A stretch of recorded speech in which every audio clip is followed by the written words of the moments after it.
রহমান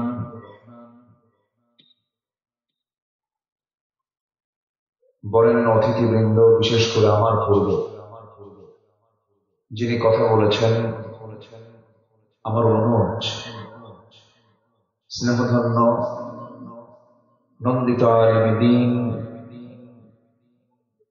খ্যাতনামা মুফাসসির কোরআন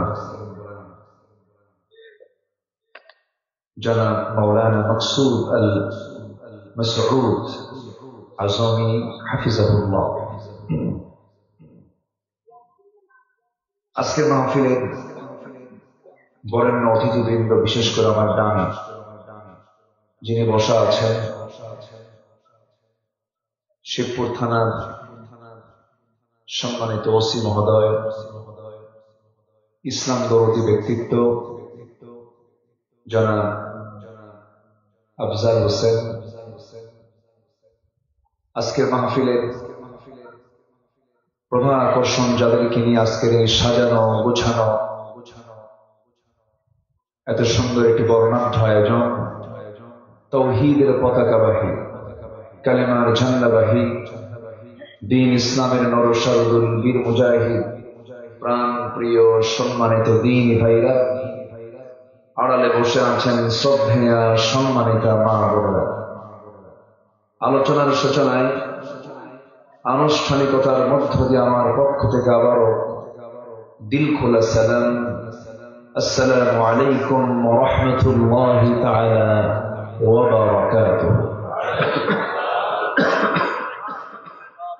সালামের জবাবটা কেমন যদি ভিজা ভিজা মনে হবে। আসসালামু আলাইকুম ওয়া রাহমাতুল্লাহ।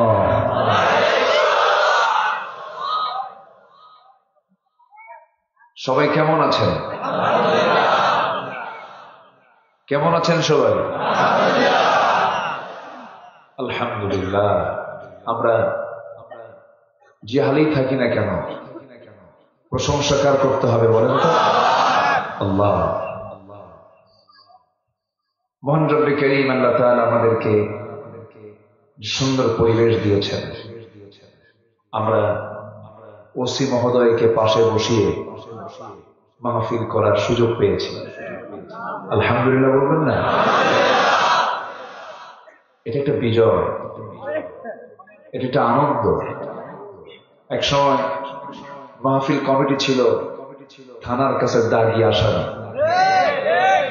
জুতার তলা ক্ষয় হয়ে যেত, অনুমতি মিলত না। অথচ সেই প্ল্যাটফর্মে, সেই থানা, তার যিনি ইনচার্জ প্রধান, মাহফিল তো অনুমতি তিনি দিয়েছেনই, পাশে বসে তিনি সম্মতি প্রকাশ করছেন যে হ্যাঁ, এই মাহফিল গুলো হওয়া দরকার। জোরে বলি আলহামদুলিল্লাহ। আবারও বলছে আলহামদুলিল্লাহ। চিৎকার মেরে বলছে আল্লাহুম্মা আইন্নি আলা যিকরিকা ওয়া শুকরিকা ওয়া হুসনি ইবাদাতিকা। আমরা আল্লাহ তাআলার শুকর আদায় করে নিলাম। সম্মানিত হাজিরিন, গত 3 দিন আগে আমার ব্যক্তিগত একটা প্রোগ্রাম ছিল।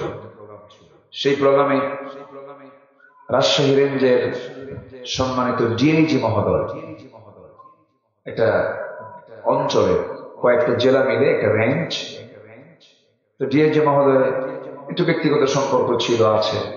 তো বললাম, ভাইজান আমার মাহফিল, আপনি একটু আসলে খুশি হতাম। বলে, হুজুরদের দাওয়াত তো সহজে পাওয়া যায় না, এটি কি আর মিস করা যায়?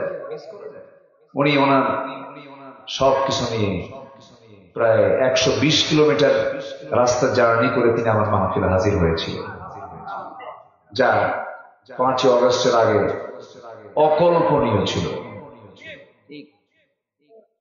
এই যে একটা পরিবেশ, দ্বীনের একটা পরিবেশ আমরা পেয়েছি, এটাকে আমাদের কাজে লাগানোর দরকার আছে না নাই?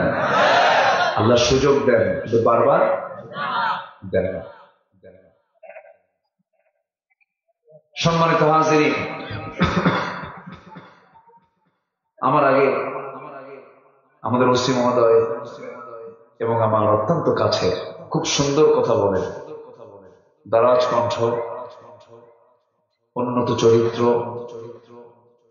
এবং সুরের মূর্ছনা সবই আল্লাহ পাক তাকে দিয়েছেন। আল্লাহ তুমি তার সকল কথার ভিতরে কাজের মধ্যে বারাকা দিয়ে দাও, জোরে বলি আমিন। তারা অনেক দামি দামি কথা বলেছেন। আমি আজকে যে মঞ্চে আসতে পারবো এটা আল্লাহর মেহেরবানি। এমন জামের জাম ছিল, শুধু একটা জায়গায় আমি বসা ছিলাম প্রায় 2.25 ঘন্টা। পরে ভাবলাম যে হেঁটে গেলেই তো মনে হয় মাহফিল পেয়ে যেতাম, এমন একটা সিচুয়েশন। এরপরেও আমরা আসতে পেরেছি, বসতে পেরেছি, এটা আল্লাহ পাকের মেহেরবানি।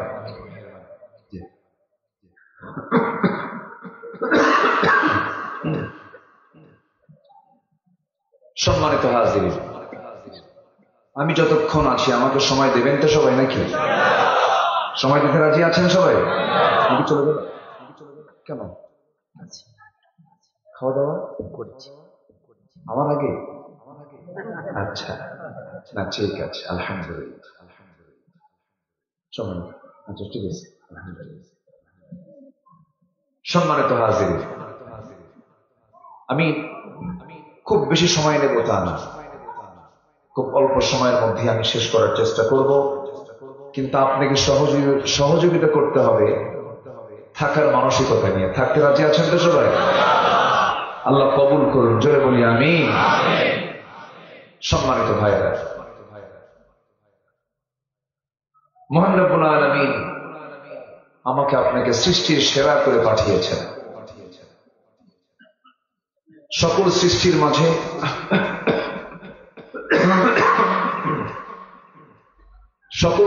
মাঝে আমার আপনার দাম সবচেয়ে কম না সবচেয়ে বেশি? সবচেয়ে কম না সবচেয়ে বেশি? আকাশের দাম বেশি না মানুষের দাম বেশি? সূর্যের দাম না মানুষের দাম?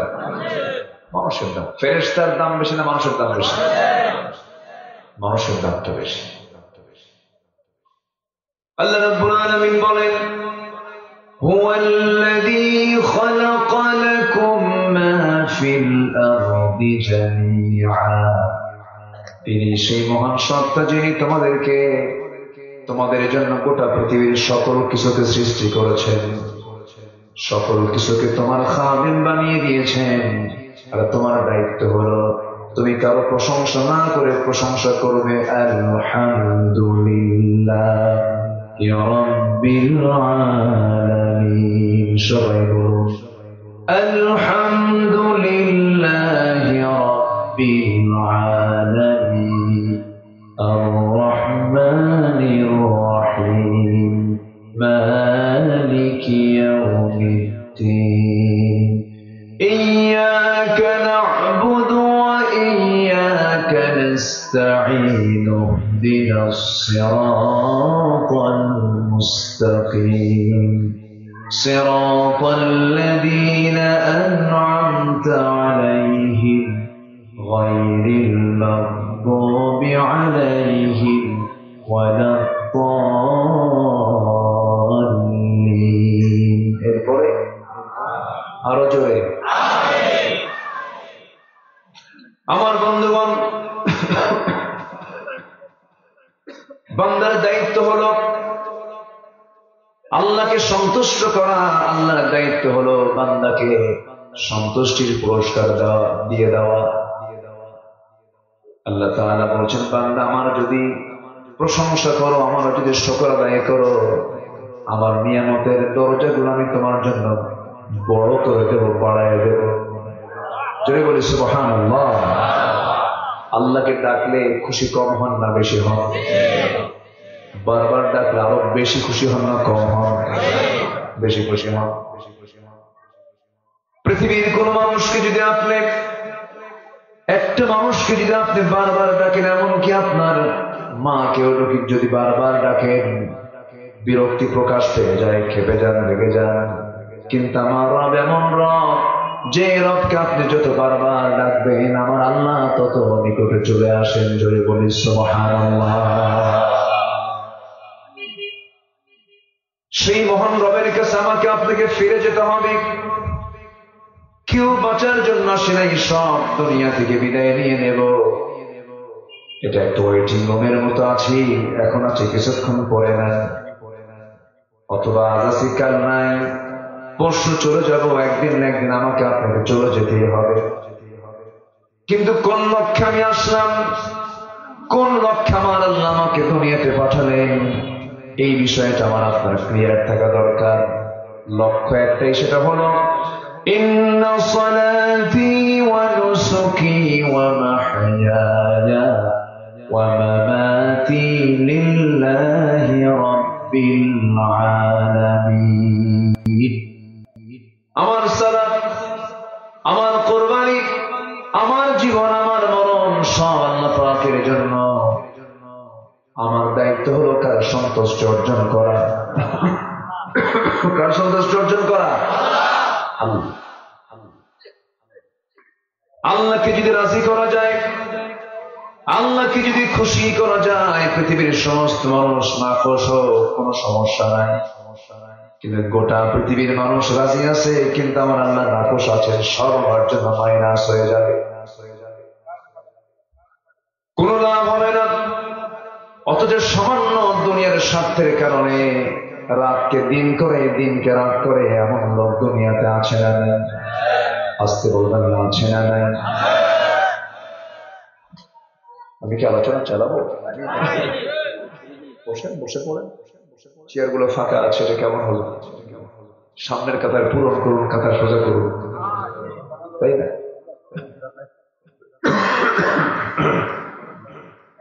বসে পড়ে।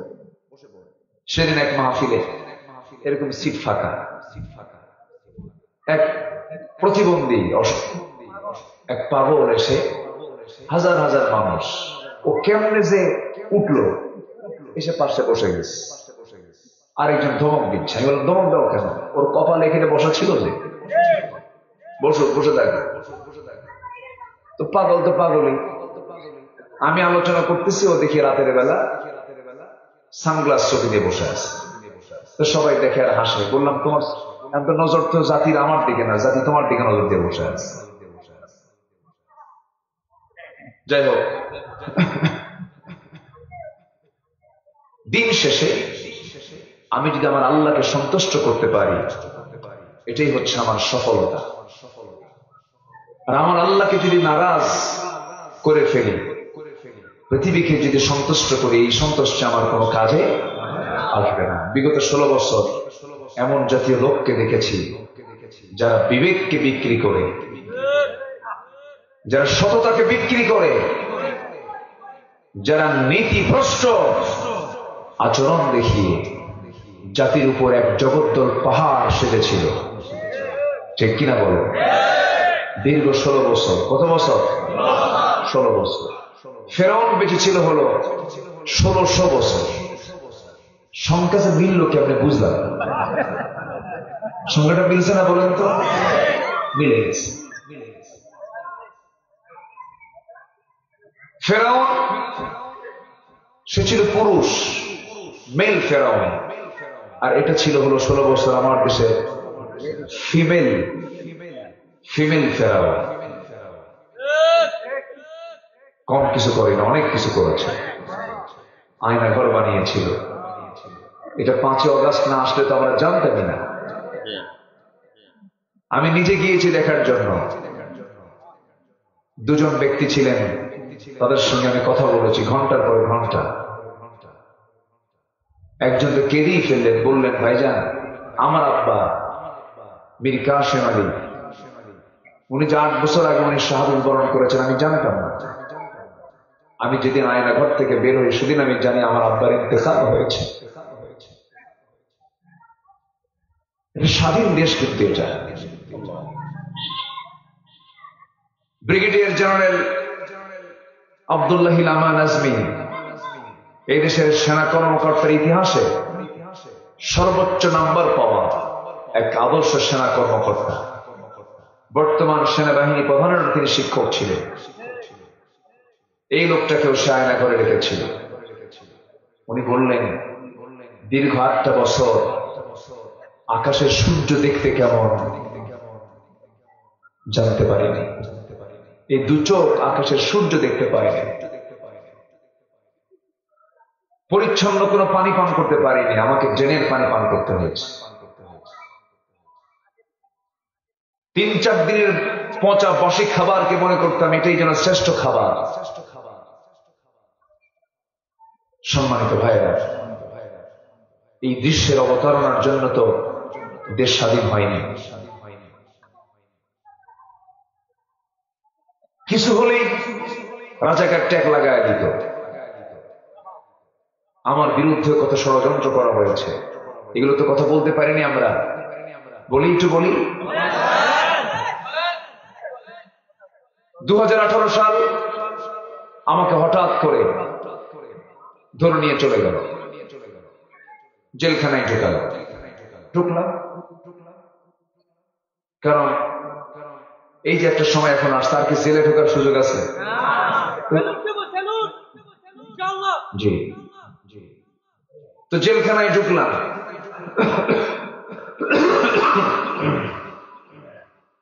ঢোকা মাত্রই সামনে তাকায় দেখি 85 বছরের এক বৃদ্ধ চাচা, উনি সামনে দাঁড়ায় আছে। আমার দেখি দারুণ খুশি, আমাকে সালাম দিয়ে বলে, হুজুর আপনিও জেলখানায়? আমি খুব খুশি হয়েছি।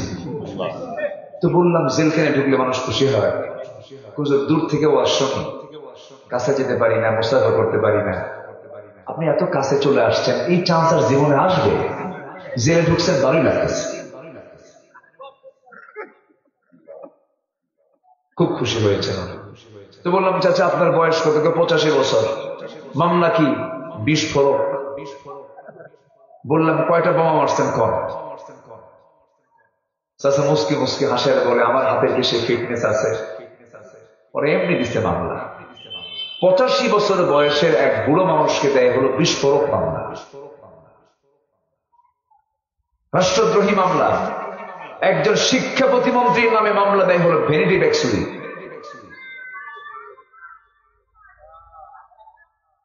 শাইখুল হাদিস মামুনুল হকের বিরুদ্ধে মামলা দিয়েছে গরু চুরির মামলা। সম্মানিত ভাইরা, এরকম করে তারা চালিয়েছে 16 বছর। ওরা কখনো ভাবে নাই যে এই চিত্র চলে আসবে।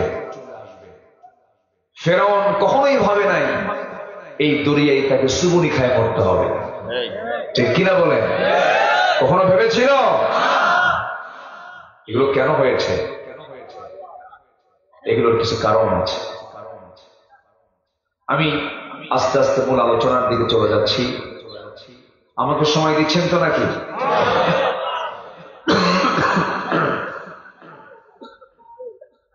যারা জমিনে বিপর্যয় সৃষ্টি করবে তাদের উপরে আল্লাহ লানত করে। এটা আমার কথা না। কার কথা বলে? আসতে বলবেন না, কার কথা? আল্লাহ। জুলুম দিয়ে শাসন চলে না, কুফর দিয়ে শাসন টিকতে পারে। গুরুত্বপূর্ণ কথা। কিন্তু এটা কাফের দিয়ে আল্লাহ পাক রাষ্ট্র চালাতে পারেন, কিন্তু মুসলিম পরিচয় দিয়ে যদি জালেম হয় আল্লাহ তাকে রাখেন না। আল্লাহ তাআলা 10 শ্রেণীর উপরে তার লানত বর্ষণ করে থাকেন। কয় শ্রেণীর উপরে বলেন তো? 10 শ্রেণীর উপরে। 10টা অপরাধের সঙ্গে যারা জড়িত হবে আল্লাহ রাব্বুল আলামিন তাদের উপরে লানত অভিসম্পদ নাযিল করে দেন, অভিসম্পদ বর্ষণ করেন। এর মধ্যে 1 নাম্বার হলো আল্লাহ রাব্বুল আলামিন বলছেন, জমিনে যারা বিপর্যয় সৃষ্টি করবে তাদের উপর আল্লাহর লানত নাযিল হয়ে যাবে। ফাহাল আসাইতুম ইন তাওয়াল্লাইতুম আন তুফসিদু ফিল আরদি ওয়া তুকাত্তিউ আরহামাকুম উলাইকা আল্লাযীনা লা'আনাহুমুল্লাহ ফাআসাম্মাহুম ওয়া আ'মা আবসারহুম। সূরা মুহাম্মদ আয়াত নম্বর 22 এবং 23 আল্লাহ রাব্বুল আলামিন বলেন, এই দুনিয়াতে যারা বিপর্যয় সৃষ্টি করবে, ফাসাদ সৃষ্টি করবে এবং আত্মীয়তার বন্ধন যারা ছিন্ন করবে, আল্লাহ বলছেন ওই সমস্ত বান্দার উপরে আমি আল্লাহ আমার লানত জোরে বলি নাউযুবিল্লাহ। লানত পড়ে নাই? আস্তে করে লানত পড়ে নাই? গোটা দেশ দখল করেছিল, হলমার্ক, শেয়ার বাজার, ব্যাংক লুটপাট, কি করে নাই? সব কিছু করে লাভটা হলো কি? শেষে মুখের দাড়িটাও কাটতে হলো। হ্যাঁ, কি বুঝতেছেন? বুঝতেছেন?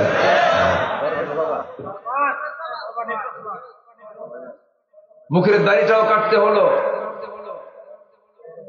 তাও হলো না। শেষ পর্যন্ত পাজামা খুলে লুঙ্গি পড়ল, পাঞ্জাবি খুলে গেঞ্জি পড়ল, মাথার চুলটা কালো বানালো। বন্ধু ছিল সাথে আইনমন্ত্রী, দুজন মিলে নৌকায় চলল, পারও হতে পারলো না, কোস্টগার্ড ধরে ফেলছে। আইনমন্ত্রীকে ধরে নিয়ে যাচ্ছে, আইনমন্ত্রীকে আমার একা নিয়ে যাও, কারণ আমি তো জামাতের সাথে আসছি। বোঝেন নাই?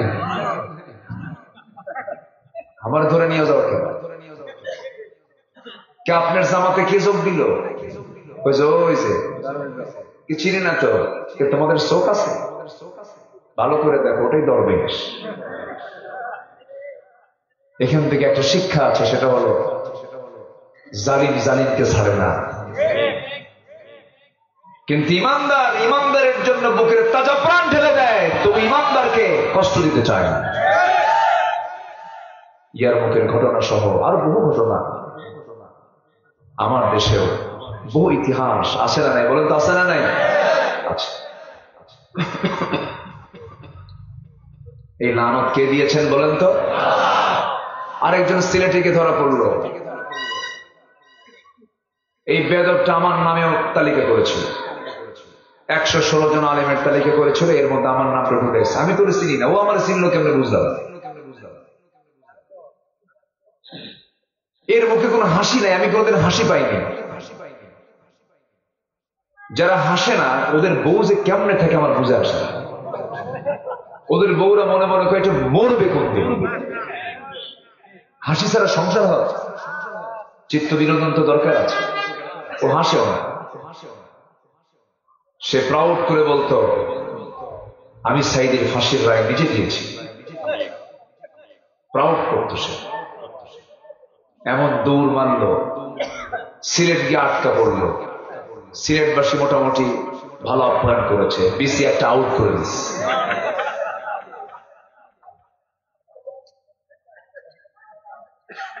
সম্মানিত বন্ধুগণ, যারা এই যুগে যুগে ফিতনা ফাসাদ সৃষ্টি করেছে সবগুলোকে উলঙ্গ করে দিয়েছেন তিনি আমার কে? ফেরাউনকে উলঙ্গ করেন নাই?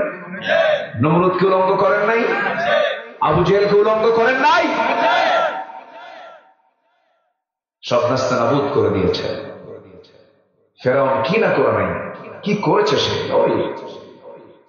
নিজের বউকে পর্যন্ত ছাড়ে নাই তার ক্ষমতাকে পাকাপোক্ত করার জন্য। এই পৃথিবীতে হত্যা রাজনীতি প্রথম শুরু করেছিল ফেরাউন। ইউযাববিহুনা আবনাআকুম ওয়া ইস্তাহইয়ুনা নিসাআকুম, ছেলে সন্তানগুলোকে মার পেট চিরে বের করে হত্যা করত, আর মেয়ে সন্তানগুলোকে জিন্দা রাখত। এত বড় জালিম ছিল ফেরাউন। সেই ফেরাউন নিজের ক্ষমতাকে পাকাপোক্ত করার জন্য শেষ পর্যন্ত বউটাকে পর্যন্ত ধরে ফেললো, সংসার তছনছ করে ফেললো। ফেরাউন আসিয়াকে বলল, আসিয়া শুনলাম তুমি নাকি কালেমা গ্রহণ করেছো। আসিয়া বলছেন, স্বামী আমার শুনবেন কেন? দেখেন আপনি, আশহাদু আল্লা ইলাহা ইল্লাল্লাহ ওয়াহদাহু লা শারীকা লাহ। ফেরাউন সঙ্গে সঙ্গে বলে ফেলল, আসিয়া তুমি যে রবকে তুমি বিশ্বাস করে নিয়েছো আমিও জানি সে রব মহা সত্য, কোনো সন্দেহ নাই। আল্লাহ আছেন সত্য, মুসা নবী সত্য, এবার আসিয়া বলছে, স্বামী আমার, আপনি সব বুঝলেন জানলেন, কিন্তু আপনি মানেন না কেন? ফেরাউন বলছে, আসিয়া করজোরে মিনতি জানাই, পরিবারের মধ্যে গন্ডগোল লাগায় দিও না, সব ঠিক আছে, কিন্তু মানা যাবে না, আমার চেয়ার লাগবে। আমার কি লাগবে? এখনো আছে না এগুলো? আসতে বলবেন না, আছে না? নাই? আচ্ছা, আমি যখন ঢাকা ইউনিভার্সিটিতে পড়তাম সে সময় ওই জরুরি ব্লাড লাগতো হসপিটালে, মুমূর্ষু রোগীর কিছু রক্ত লাগতো, তো রক্তের প্রয়োজন, তো ছাত্রদের কাছে যেত, তো ছাত্রদের মধ্যে বলতো যে দেখো তো, দলের রক্ত হবে না, লীগের রক্ত হবে না, এখন শিবিরের কোনো ছেলে পেলে আছে নাকি, ওদের রক্তগুলো খুব ফ্রেশ, ওরা বিড়ি খায় না, ওরা আকাম কুকাম করে না, নেশা করে না, ওরা খুব ভালো, ওদের রক্ত ভালো। সম্মানিত ভাইয়েরা, কে মন্দ আর কে ভালো এই সেন্সটুকু প্রত্যেকটা মানুষের মধ্যে দিয়েছেন তিনি কে? সব জানে। আবু জেহেলকে বলা হলো বদরের দিন, প্রায় 450 মাইল লোহিত সাগরের পাশ দিয়ে ঘেসে ঘেসে বদর প্রান্তরে এসেছে আবু জেহেল 1000 সৈন্য নিয়ে, সব ক্লান্ত শ্রান্ত দেহ, উটের পিঠে ঘোড়ার পিঠে চড়ে আসছে, সব ধুলার হাওয়া, শরীরটা তাদের কেমন যেন হয়ে গেছে। হঠাৎ করে একজন বলে উঠতেছে, আবু জেহেল, সত্যি করে বলো তো, আমরা যার বিরুদ্ধে যুদ্ধ করতে আসলাম, এত কষ্ট করে আসলাম, সত্যি করে বলো তো আবু জেহেল, মোহাম্মদ লোকটা কেমন? আবু জেহেল বলে, আকাশের নিচে আর জমিনের উপরে মুহাম্মদ বিন আব্দুল্লাহর চাইতে ভালো মানুষ আমার চোখে পড়ে না। কি কথা কি বোঝা যায়? সবাই মিলে বললো, তাহলে যুদ্ধ করতে আসলাম কেন?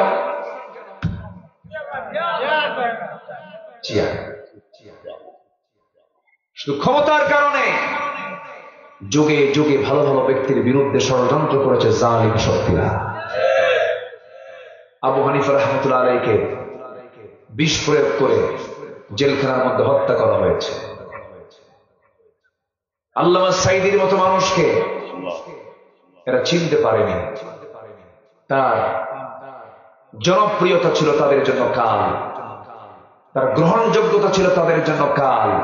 এই বাঘ যদি খাঁচা থেকে মুক্ত হয়, অস্তিত্বের সংকটে তারা পড়ে যাবে। এই ভয়ে 23 আগস্ট 13ই আগস্ট জেলখানা থেকে বের করে চিকিৎসার নাম করে হসপিটালে ভর্তি করে পয়জনিং করে তারা হত্যা করেছে। তাফসীর মাহফিলের এই প্ল্যাটফর্ম থেকে আমরা সুস্পষ্ট জানান দিতে চাই, যারা ষড়যন্ত্র করে আল্লামা সাঈদীর মতো মানুষকে যারা হত্যা করেছে, অবিলম্বে তাদের দৃষ্টান্তমূলক বিচার করতে হবে। মুসলমান রাজি আছেন কারা কারা? হাত উঁচু করে দেখা।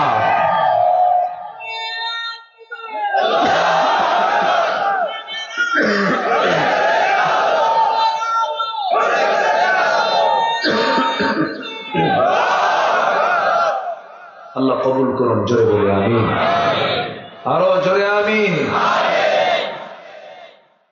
সম্মানিত ভাইরা, দিনের বেলা মিছিল করে আল্লামা সাঈদীর বিরুদ্ধে, সন্ধ্যার পরে গিয়ে তার ওয়াজ শোনে, এরকম রেকর্ড হয়ে গেছে। হরতাল করেছে যারা তার মাহফিলকে কেন্দ্র করে, চিটাগাং প্যারেড ময়দানে মাহফিল, সেই মাহফিল বন্ধ করার জন্য হরতালের ডাক দিল। পরের দিন পত্রিকা আসলো, হরতালও সফল, মাহফিলও সফল। হরতালে মানুষ বসে থেকে আর কি করবে? সব চলে গেছে মাহফিলে। মাহফিল যা ছোট হতো আরো বড় হয়ে গেছে। সম্মানিত ভাইয়েরা, আগুনে ফু দিলে আগুন নিভে যায়, আবার আগুনে ফু দিলে আগুন দ্বিগুণ দ্বিগুণ জ্বলে ওঠে। 5 আগস্টের মাত্র 4 থেকে 5 দিন আগে এই দেশে শতাধিক দল আছে, শুধু ইসলামী দল আছে 51টা, বিভিন্ন গ্রুপ সহ নন ইসলামী দল তো আছে। এতগুলো দল থাকতে নিষিদ্ধ হয়েছে কয়টা দল? নিষিদ্ধ করেছে কয়টা দল? ওরা কয়টা দল নিষিদ্ধ করেছে? একটা একটা দল নিষিদ্ধ করেছিল। ওরা জানে হক কোনটা। মানুষ না চিনলেও বাতিল শক্তি চেনে যে কোনটা প্রকৃত হক দল। অঙ্ক বুঝে নিতে হয়। অঙ্ক না শিখলে জান্নাত পাওয়া যাবে না। ওয়াকিমুল ওয়াজনা বিল কিসত, ওজন শিখতে হবে। চিন্তা করে দেখুন, তারা কোন ইসলামী দলকে নিষিদ্ধ করেনি, শুধু তারা ইসলামকে নিষিদ্ধ করতে চেয়েছিল, তারা নিষিদ্ধ হয়ে গেছে। ইসলামকে নিয়ে যারাই লাগবে তাদের চিত্র এটাই হবে। তাদের চিত্র আবু জেহেলদের মতো হবে, ফেরাউনদের মতো হবে, হামানদের মতো হবে। ঠিক কিনা বলে? আমার বন্ধুগণ, প্রসঙ্গ যেহেতু চলে এসেছে, ফেরাউন শেষ পর্যন্ত করলো কি? আসিয়াকে বলল, আসিয়া আমি তোমাকে অনুরোধ করছি, তুমি আমার দিকে চলে আসো। আসিয়া বলছেন, স্বামী আমার, আপনি আমার প্রতি কি মনে করবেন জানি না, শ্রদ্ধা রেখে বলি আপনি আমার স্বামী হন। আমার জীবন চলে যাবে কিন্তু বাতিল সত্যের কাছে মাথা নত করবো না। আমার জীবন চলে যাবে, তাওহীদকে লালন করেছি, ইমানকে লালন করেছি, ইমানটাকে নষ্ট করবো না। ফেরাউন তো বড় বিপদে পড়ে গেল। মন্ত্রী মহাশয় হামানকে বলল, হামান বড় মুসিবত কি? ঘরের মধ্যে শত্রু। হামান বলছে, ফেরাউন বুকের শত্রু, বড় শত্রু, আউট করে দাও, ওকে রাখা যাবে না। শেষ পর্যন্ত হামানের পরামর্শে মন্ত্রী পরিষদ বৈঠকে চূড়ান্ত হলো, আসিয়া আলাইহিস সালামকে মেরে ফেলা হবে। আসিয়ার কানে চলে গেল সংবাদ। আসিয়া শুনে বলছেন, স্বামী আমার, আপনি আমাকে দুনিয়া থেকে বিদায় করবেন, আল্লাহ আমার জন্য জান্নাত তৈরি করে রাখবেন। আপনি আমাকে কি মনে করছেন জানি না। শেষ পর্যন্ত ফেরাউন জল্লাদ পাঠাইয়া দিল। জল্লাদ করাতনির সামনে দাঁড়ায় গেছে, ভয়ঙ্কর চিত্র নিয়ে। করাতটা কপালে ঠেকে দেবে। ফেরাউন শেষবারের মতো সে বলছে, আসিয়া আমি তোমার দারুণ ভালোবাসি, তুমি আমার রাজ্যের ফার্স্ট লেডি, আমার পরেই তোমার মর্যাদা, এত সম্মান মর্যাদা আমি তোমাকে দিলাম, একটাবার চিন্তা করে দেখো আমার দিকে আসা যায় নাকি? আসিয়া বলছেন, স্বামী আমার, আপনি আমাকে কি বলতেছেন জানি না, তবে নাকের মধ্যে আমি জান্নাতের ঘ্রাণ পেতেছি।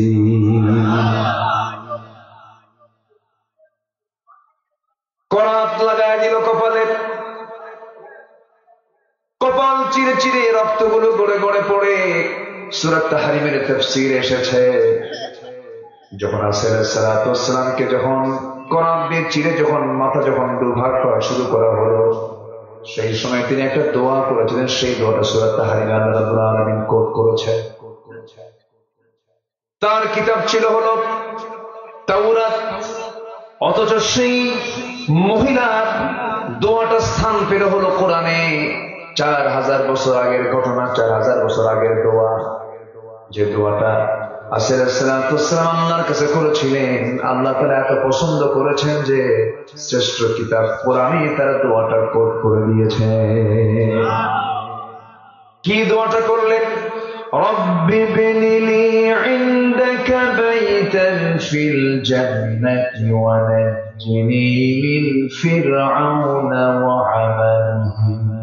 আল্লাহ, তুমি আমার জন্য বানায় দাও একটা ঘর, বুয়ুতুন বহুবচন, বাইতুন এক বচন, তুমি আমার জন্য বানায় দাও মাত্র একটা ঘর, ইনদাকা তোমার কাছে, বাইতান ফিল জান্নাহ, তুমি আমার জন্য জান্নাতে বেশি ঘর আমার প্রয়োজন হবে না, শুধু একটা ঘর বানায় দিবে, সেই ঘরটা হওয়া চাই তোমার ঘরের দেওয়ালের সাথে। আমি তোমার কাছে থাকতে চাই, তোমার মহব্বত পেতে চাই, তোমার সান্নিধ্য পেতে চাই আল্লাহ, এবং ফেরাউন থেকে তুমি আমাকে বাঁচায় দাও। রাসূল সাল্লাল্লাহু আলাইহি ওয়াসাল্লাম দুনিয়া থেকে বিদায় হয়ে বুঝায় দিলেন, ও দুনিয়াবাসী জেনে রেখে দিও, ইমানকে রক্ষা করতে গিয়ে ব্যক্তিগত স্বার্থ, সামাজিক স্বার্থ, রাষ্ট্রীয় স্বার্থ, পারিবারিক স্বার্থ, সমস্ত স্বার্থকে জলাঞ্জলি দিয়ে আল্লাহর সন্তুষ্টি হাসিল করতে হয়। জোরে বলি সুবহানাল্লাহ। আমার বন্ধুগণ, 10 অপকর্মের উপরে আল্লাহর লানত হয়। একটা কেবল বলেছি, সবাই মনে রাখছেন কিনা জানি না, জমিনে যারা বিপর্যয় সৃষ্টি করবে তাদের উপরে কার লানত? আসতে বলবেন না, কার লানত? আল্লাহর লানত। এর সাথে এবং শব্দ অশব্দ যোগ করে আল্লাহ রাব্বুল আলামিন আরেকটা অপকর্মের কথা বলেছেন, সেটা হচ্ছে আত্মীয়তার বন্ধন যারা ছিন্ন করে, রক্তের বন্ধন নষ্ট করে ফেলে, ধর্মের বোন বানায়, ধর্মের ভাই বানায়, ধর্মের বাপ বানায়, ধর্মের বোন হতে হতে বউ হয়ে যায়, হয় না? ওটা করে কিসের বোন? বোন তো বউ হওয়ার কথা না। মাহরাম ছাড়া, 14 জন নারী ছাড়া পৃথিবীর কারোর সাথেই পর্দা ছাড়া কোন সম্পর্ক তৈরি করা যাবে না। ইসলাম যা বলে দিয়েছে, হুররিমাত আলাইকুম উম্মাহাতুকুম ওয়া বানাতুকুম, আসলে একটা আয়াত আছে 14 জন। এই 14 জনের বাইরে যা আছে সবাইকে বিয়ে করা যাবে, আর যাদেরকে বিয়ে করা জায়েজ তাদের সঙ্গে দেখা করা নাজায়েজ, আর যাদের সঙ্গে দেখা করা জায়েজ তাদের সঙ্গে বিয়ে হওয়া নাজায়েজ। কি সুন্দর অঙ্ক! এটা এখানে অঙ্ক আছে না নাই বলেন তো? অঙ্ক আছে। এই হুকুমগুলো না মেনে উল্টা কি করে? ধর্মের বোন, ধর্মের ভাই, ধর্মের বাপ, নিজের বাবার কোনো খবর নেই। আছে কিনা বলেন? আছে কিনা? আছে কিনা? আছে। নকল বাপ বানায় ফেলে, নকল বোন বানায় ফেলে, কিন্তু নিজের বোনের কোনো খবর রাখে না। রাসূল বলেছেন, লা ইয়াদখুলুল জান্নাতা কাতিউর রাহিম, আত্মীয়তার সম্পর্ক ছিন্নকারী কখনো জান্নাত পাবে না। আমার বন্ধুগণ, অনেক ভাই আছে নিজের বোনের সঙ্গে সম্পর্ক ইচ্ছা করে নষ্ট করে ফেলে, কারণ সম্পর্ক রাখলে জমির ভাগ দিতে হবে। কি আছে? সমস্যা আছে? বোন আসলে হেও করে, কথা বলে না, চোখটা গরম দেখায়, এড়িয়ে যায়, হিসকি মারে। বোন ভাবে, হাই রে, ভাইটা আমার কথা বলে না, আমি থেকে কি করবো, চলে যায়। কিন্তু মূল লক্ষ্যটা হলো আমার বাবার রেখে যাওয়ার সম্পত্তি আমি তোরে দেব না। কিন্তু বোন যা পাবে এই অংশে কি কোনো ভাইয়ের অধিকার থাকতে পারে? আসতে কর, থাকতে পারে? থাকতে পারে।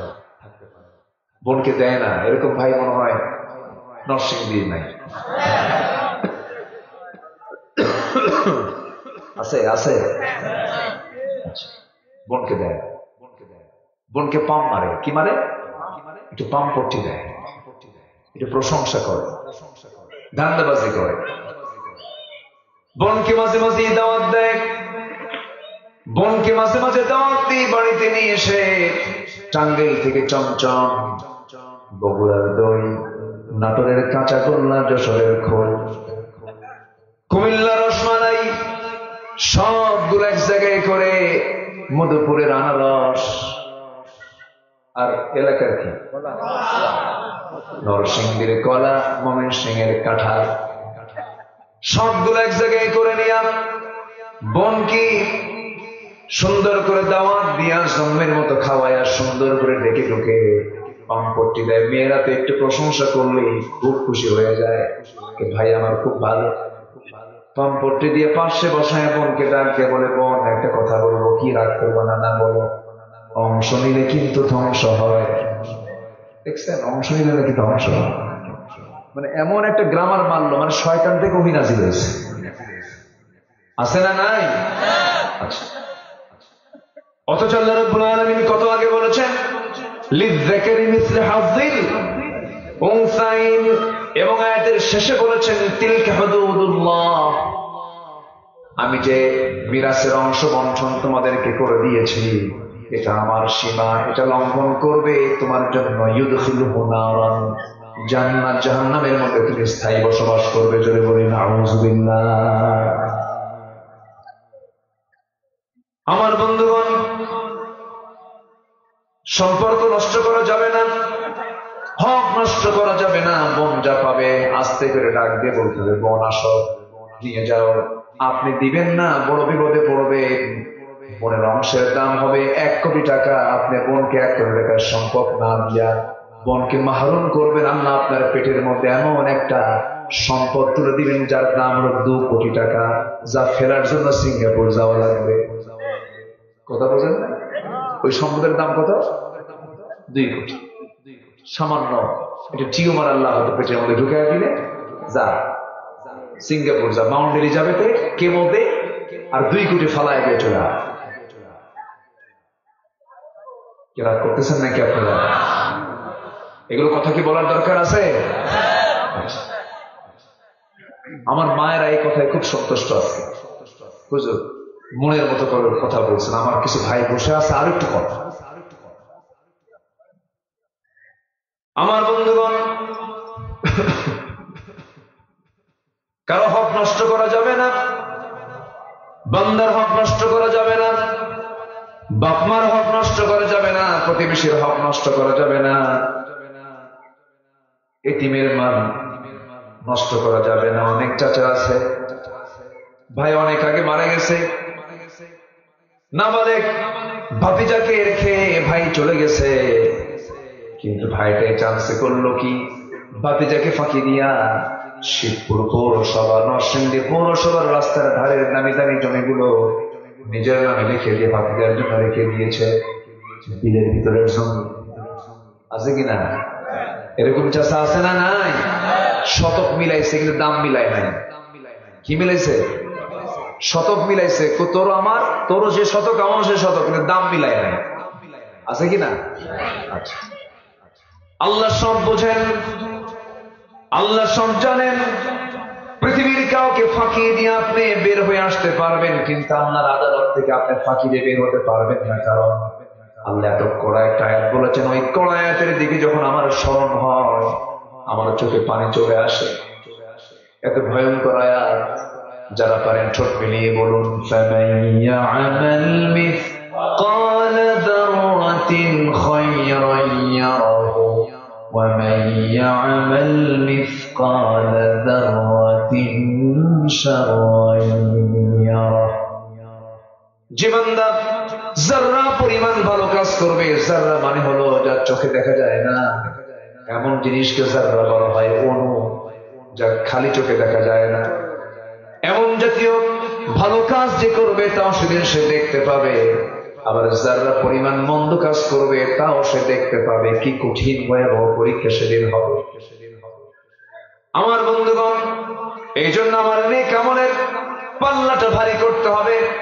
আল্লাহ রাব্বুল আলামিন সুন্দর করে বলছেন সূরা আর মধ্যে, আল্লাহ রাব্বুল আলামিন সুন্দর করে জানায় দিয়েছেন, ফাম্মা মান সাকালাত মাওয়াজিনুহু ফাহুয়া ফি ঈশাতির রাদিয়াহ ওয়া আম্মা মান খাফফাত মাওয়াজিনুহু ফাউম্মুহু হাওিয়াহ ওয়া মা আদরাকা মা হিয়া নারুন হামিয়াহ। জোরে বলুন আল্লাহু আকবার। ওজন যদি হালকা হয়ে যায়, নেকের পাল্লার সঙ্গে সঙ্গে তাকে হাবিয়া নামক দুজকের মধ্যে আল্লাহ রাব্বুল আলামিন পাঠিয়ে দিবে। এই জন্য ওজনটা আমরা বদ আমলের করবো না, নেক আমলের করবো। বলে নেক আমলের করবো। আজান শোনার সঙ্গে সঙ্গে আমরা কোথায় যাব? আসতে বলুন না, কোথায় যাব? আমার দেশে নামাজি বেশি না বেনামাজি বেশি? বেনামাজি বেশি। গোটা দুনিয়ার যত মুসলিম কান্ট্রি আছে, যত মুসলিম অধ্যুষিত এলাকা আছে, আমি একটা জরিপ করে দেখেছি, আমি যত দেশ সফর করেছি, যদি সংখ্যার দিক থেকে হয়, বেনামাজির সংখ্যা সবচেয়ে বেশি যে দেশে, সে দেশের নাম কি বলেন তো? বাংলাদেশ। নামাজ পড়ে না, কিন্তু যেই কাজটা সবচেয়ে বেশি করে গোটা পৃথিবীর মধ্যে, সেই বাংলাদেশের মানুষ একটা কাজ সবচেয়ে বেশি করে, কোনো কিছু বেশি না খেলেও একটা জিনিস রুটিন মতো খায়, তার নাম হলো বিড়ি। হাইরে বিড়ি খা, এ জাতি যে কি পরিমাণ খাওয়া খায়। ভাত খাওয়া মিস হয়, ওষুধ খাওয়া মিস হয়, বিড়ি খাওয়া মিস হয় না। প্রয়োজনে বাথরুমে খাবে, তবুও খাওয়া ছাড়া ছাড়িবে। এত টানা টানে, প্রতিটা আনে তৃপ্তি আনে, এক ধোঁয়া মুখের মধ্যে ভরাইয়া 4 তালা পাঠায়। কয় তালা পাঠায়? 4 তালা পাঠায়। আমি আশ্চর্য হয়ে যাই। আমি কথা বলবো কথা বলবো কথা বলবো, 2-1 করে কিন্তু উঠতেছে, আমি লক্ষ্য করছি।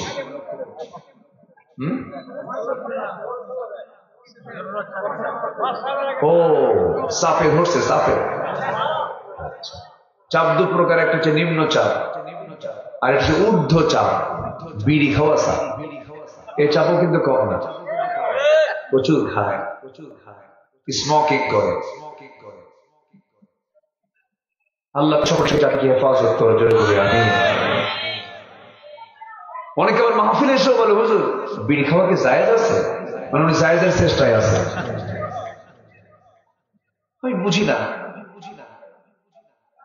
আল্লাহ তুমি সকল বেহুদা অপ্রয়োজনীয় কাজ থেকে আল্লাহ পাক তুমি আমাদেরকে হেফাজত করো, জোরে বলি আমিন। 1 নম্বর চলে গেল। আল্লাহ যাদের উপরে লানত করেন তার 1 নম্বর চলে গেল। আরো আছে কয়টা? নুরু, ওয়াজ কি শেষ না শুরু? এখন 9টা আছে। আগ্রহ আছে তো আপনাদের? আচ্ছা। নাম্বার 2 হলো যারা সীমা অতিক্রম করবে, সীমা লঙ্ঘন যারা করবে, তাদের উপর আল্লাহর লানত হবে। এই পৃথিবীতে যত জাতি আছে এর মধ্যে সবচেয়ে নোংরা জাতি, অসভ্য বর্বর জাতির নাম হলো ইহুদি জাতি। ইহুদিরা এখন বসবাস করছে যে জায়গায়, সেটা কি ওদের জন্য বৈধ না অবৈধ? ভাড়াটিয়া হয়ে আসলো তারা। দ্বিতীয় বিশ্বযুদ্ধের পরে তারা ভাড়াটিয়া হয়ে এখানে চলে আসলো। ইউরোপ আমেরিকা তাদেরকে জায়গায় থাকার জন্য বললো, তোমরা এখানে কিছুদিন থাকো। সেই কিছুদিন ভাড়ার মতো করে থাকতে নিয়ে তারা দখল করতে করতে ভাড়াটিয়া হয়ে গেছে এখন বাড়ির মালিক। অথচ গোটা দুনিয়ার হোল বিজনেস কন্ট্রোল করে হলো ইহুদির বাচ্চারা। বাটা, কিটক্যাট, পেপসি, কোকা কোলা, বড় বড় কেমিক্যাল, যত বড় বড় বিজনেস গুলো তারাই নিয়ন্ত্রণ করে। ওয়ার্ল্ড ট্রেড, বিশ্বের যত বিজনেস সব ইহুদিদের হাতে থাকার পরেও থাকার জন্য তাদের একটা বৈধ জায়গা নাই। এটাই লানত। এটা কি বলেন? লানত।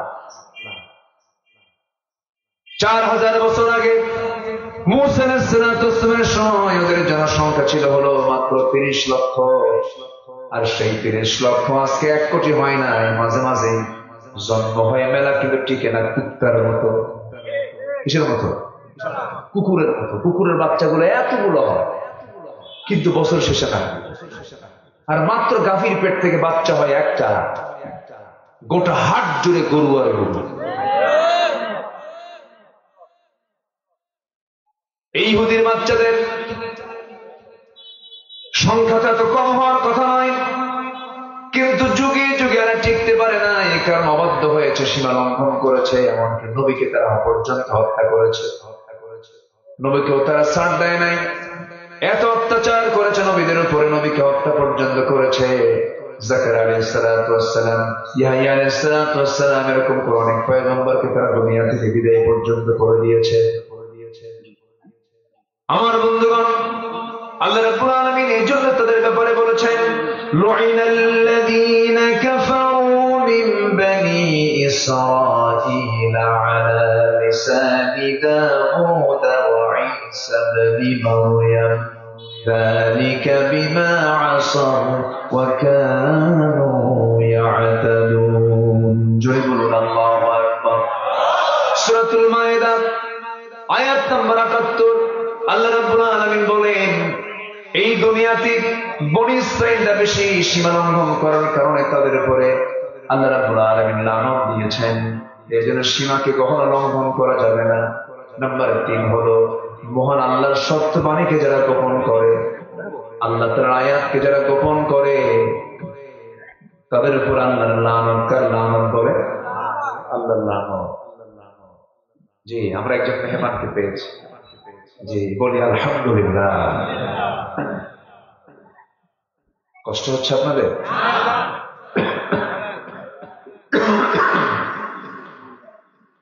আমি কি আলোচনা চালাবো না শেষ করে দেবো? কোন অসুবিধা নাই তো? এই কয়েকটা পয়েন্ট শেষ করি, আমরা শেষের দিকে আস্তে আস্তে যাবো। এদিকে 12টাও বেজে গেছে। উঠতে যেহেতু একটু দেরি হয়েছে, শেষ হতে যদি একটু দেরি হয় আপত্তি নাই তো কারো? ফজর পড়বেন তো সবাই? ফজর পড়তে রাজি আছি? ফজরের মুসল্লি বেশি আমার দেশে না জুমার মুসল্লি বেশি? হ্যাঁ, কোনটার গুরুত্ব বেশি? দুটোরই গুরুত্ব আছে, কিন্তু ফজরের জুমা না পড়তে পারলে জোহর পড়তে হবে, কিন্তু ফজরের কোনো বিকল্প, ফজর পড়তেই হবে। কিন্তু আমার দেশের মসজিদগুলো আজকে পাকা হয়েছে, কিন্তু মসজিদের যারা মুসল্লি ফজরের সময় খুঁজে পাওয়া যায় না। খুঁজে খুঁজে চায়ের বুড়া পাওয়া যায়। কয় বুড়া? 4টা বুড়া পাওয়া যায়। বলা হয়, চাচারা আপনারা ফজরে কেন এত কষ্ট করে আসছেন? বাবা বুড়ি নাই, কি করবো, চলে আসছে। চলে যাচ্ছে, যাই যাই, রাত হয়েছে অনেক, একটু বসে। কিন্তু একটা আদর্শ গ্রামের, একটা আদর্শ এলাকার, একটা আদর্শ অঞ্চলের বৈশিষ্ট্য হলো ফজরের মুসল্লি বেশি হবে মসজিদে, না জোহরের মুসল্লি বেশি হবে? ফজরের মুসল্লি বেশি হবে। কারণ গ্রামের ভিতরে রাতের বেলা সব বাড়িতে নিড়ে ফিরে আসে, ফজরে কেউ মিস করার কথা ছিল না, কিন্তু ফজরের মুসল্লির খবর নাই। এর মানে হলো সমস্যা,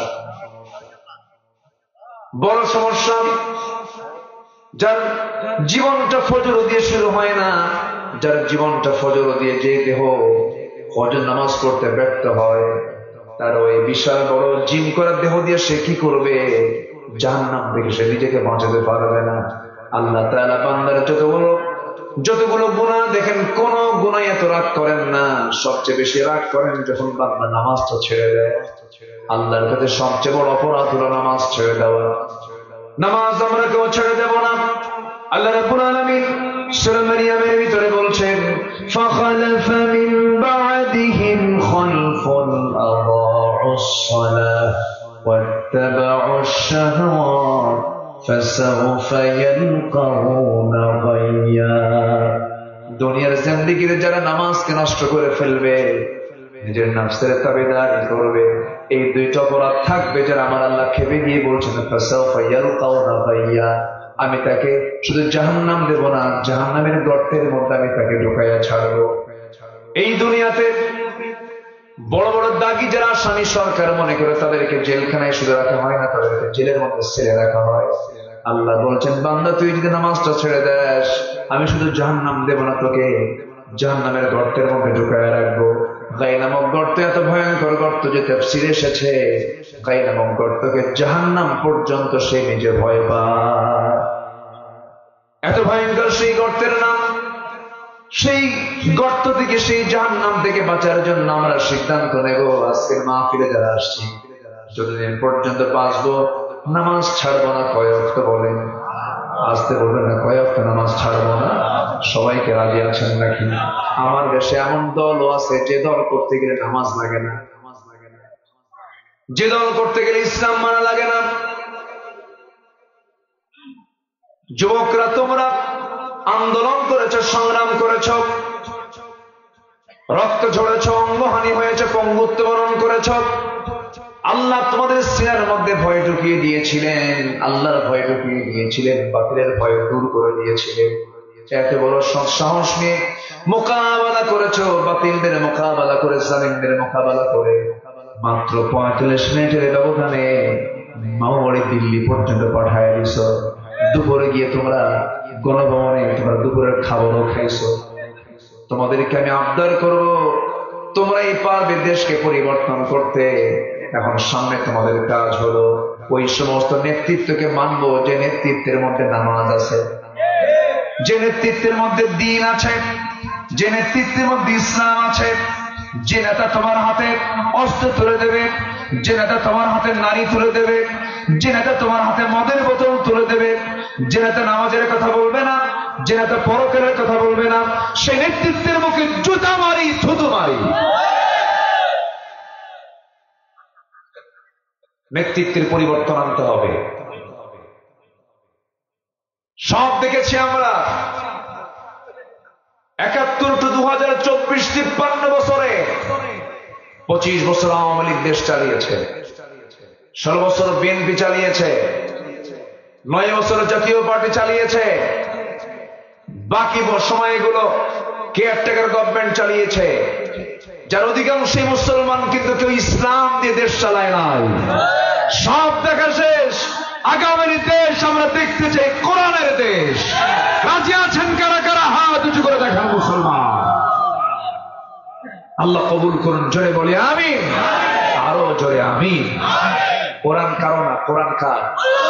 কোরআন কার? ফাঁকিবাজি চলবে না। খালি মুখ দিয়ে বললে হবে না ইসলামী মূল্যবোধের সরকার। আগামী সংসদ আমরা পেলে পরে আমরা কি মদিনার সনদে দেশ চালাবো। ভণ্ডামি, প্রতারণা বহু শুনেছি আমরা। আমরা আগামীর দেশ দেখতে চাই ইসলামের দেশ। ইসলামের মধ্যে কল্যাণ আছে না নাই? সূর্য কার? সূর্যের উপকার আছে না নাই? আকাশ কার? উপকার আছে না নাই? জমিন কার? কল্যাণ আছে না নাই? যে আল্লাহ আকাশ, জমিন, সূর্য, চন্দ্র, পাহাড়, নদী সব বানালেন আমার আপনার জন্য, সে আল্লাহর দেওয়ানিত দ্বীন ইসলামকে আপনি মানবেন না কেন? এটা ভণ্ডামি না? কষ্ট পাচ্ছেন? কষ্ট পাচ্ছেন? রাগ করলেন? রাগ করা যাবে না। আমি দরদ নিয়ে কথা বলেছি, মোহাব্বত নিয়ে কথা বলেছি। কোরআনকে কোরআনের মতো মানতে হবে। কোরআন আপনার মন মতো মানলে হবে না। যদি কোনো মুসল্লি যদি নামাজ পড়তে নিয়ে সূরা ফাতিহা আগে না পড়ে যদি কুলহু দিয়ে শুরু করে, নামাজ পড়বেন? ইমামকে মানবেন আপনি? তো তুমি ইখলাস দিলে কেন? আগে আগে সূরা ফাতিহা দাও কেন? এটি ইসলামের নিয়ম। নামাজের মধ্যে সামান্য একটা সূরা যদি আগে পড়ে হয়, নামাজের ভিতরে যদি ১ রাকাতের জায়গায় ২ রাকাত হয়, ২ রাকাতের জায়গায় যদি ৩ রাকাত হয়, আপনি তা যদি বলেন যেটা ইসলাম সম্মত নয়, সে নামাজ পড়বো না, ঠিক তেমনি সমাজে চলতে গিয়ে যে বিধান ইসলাম সম্মত নয়, মুসলমান তা মানে কেমনে? এখানেই প্রশ্ন।